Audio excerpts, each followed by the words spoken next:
നമസ്കാരം. Alpha palliative care daily ന്യൂസിലേക്ക് സ്വാഗതം. പ്രധാന വാർത്തകൾ. ആൽഫയുടെ കൊല്ലം ജില്ലയിലെ രണ്ടാമത്തെ കേന്ദ്രമായ പുനലൂർ സെന്ററിൽ ഹോം കെയർ സർവീസിന് തുടക്കമായി. ഇന്നു രാവിലെ സെന്ററിൽ നടന്ന യോഗത്തിൽ ഹോം കെയറിനായി USA അടിസ്ഥാനമായി പ്രവർത്തിക്കുന്ന സർവമംഗൾ ഫാമിലി ട്രസ്റ്റ് സംഭാവന ചെയ്ത രണ്ടാമത്തെ വാഹനത്തിന്റെ താക്കോൽ കൈമാറിയും ഹോം കെയർ വാഹനത്തിന്റെ ഫ്ളാഗ് ഓഫ് നിർവഹിച്ചും വിളക്കുടി പഞ്ചായത്ത് പ്രസിഡന്റ് റെജിന തോമസ് ഹോം കെയറിന്റെ ഉദ്ഘാടനം നടത്തി.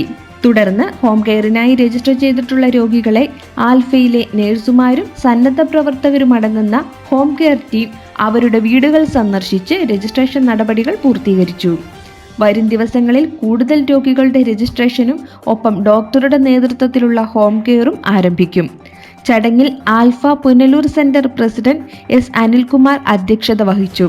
സെക്രട്ടറി സലീംകുട്ടി, ട്രഷറർ ഗീത, വോളണ്ടിയർമാരായ Babukuttan, Leena Suresh, Shahul Kunnicode, Sreekala, Sherif, ward member S. Lathika, Rajasekharan Pillai, Thomas Mathew, Alpha Kollam community development officer Akshay Babu, nursing supervisor Athulya എന്നിവർ പങ്കെടുത്തു. ആൽഫ കൊടുങ്ങല്ലൂർ സെന്റർ പുതുതായി നിർമ്മിക്കുന്ന ഹോസ്പീസ് മന്ദിരത്തിലെ മുറി സ്പോൺസർ ചെയ്ത കൊടുങ്ങല്ലൂർ, കാതിയാളം, കൊണ്ടാപ്പുള്ളി ഹംസ അബ്ദുള്ള കൊടുങ്ങല്ലൂർ സെന്റർ സന്ദർശിച്ചു.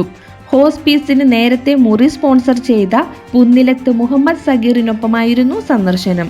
തുടർന്ന് ഇരുവരും പുതിയ ഹോസ്പീസിന്റെ നിർമ്മാണ പുരോഗതി വിലയിരുത്താൻ സൈറ്റ് സന്ദർശിച്ചു. ഇരുവരെയും Alpha Kodungallur centre president KE Khadeejabi, vice പ്രസിഡന്റുമാരായ അബ്ദുൽ കരീം വേണാട്ട്, PK അബ്ദുൾ റഹീം എന്നിവർ ചേർന്ന് സ്വീകരിച്ചു. ആൽഫ നെടുമങ്ങാട് സെന്റർ ഭാരവാഹികളുടെ യോഗം നടത്തി. പുതുതായി ചേർന്ന കമ്മിറ്റി അംഗങ്ങളെ ഉൾപ്പെടുത്തി പ്രവർത്തനങ്ങൾ വിപുലീകരിക്കുന്നതിന്റെ ഭാഗമായി ചേർന്ന യോഗത്തിൽ പ്രസിഡന്റ് സുരേഷ് കുമാർ അധ്യക്ഷത വഹിച്ചു. സെക്രട്ടറി ഗോപകുമാർ പ്രവർത്തന റിപ്പോർട്ട് അവതരിപ്പിച്ചു.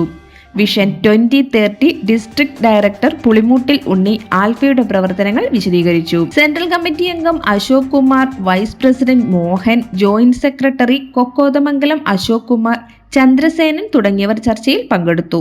ഇതോടെ ഇന്നത്തെ വാർത്ത അവസാനിക്കുന്നു. ജയ് ഹിന്ദ്.